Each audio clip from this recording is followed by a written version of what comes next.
Important session लेके चल रहे हैं जो साइंस से रिलेटेड है। आरपीएफ एग्जाम के लिए बहुत ही इंपॉर्टेंट क्वेश्चन है। पहला क्वेश्चन जो दिया गया है, सीधी रेखा के सापेक्ष वस्तु की गति क्या है?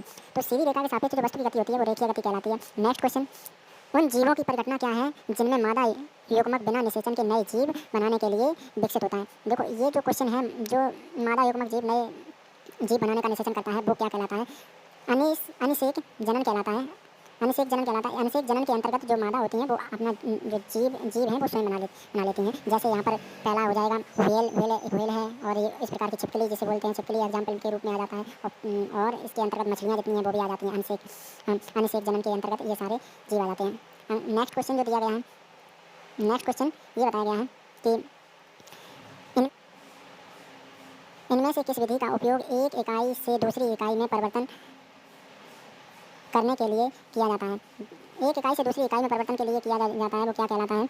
वो कहलाता है विमीय विश्लेषण। विमीय विश्लेषण के अंतर्गत एक इकाई से दूसरी इकाई की दूरी में परिवर्तन कहलाता है। विमीय विश्लेषण है ना, किसी भी इकाई को बदलना चाहें तो विमीय विश्लेषण के द्वारा एक इकाई को दूसरी इकाई में बदल सकते हैं। तो ऑप्शन नंबर 3 सही हो जाएगा। और नेक्स्ट इसका जो क्वेश्चन दिया गया है वो क्वेश्चन नंबर 4 इस प्रकार से दिया गया है, जाली के अंदर संकुलित किए गए घटक कणों द्वारा संपूरित स्थान में प्रतिशत के रूप को क्या कहा जाता है? तो प्रतिशत के रूप को क्या कहा जाता है? संकुलन क्षमता कहा जाता है। ऑप्शन इसका कौन सा राइट हो जाएगा? ऑप्शन इसका फर्स्ट राइट हो जाएगा, जैसे कि ये दिया गया।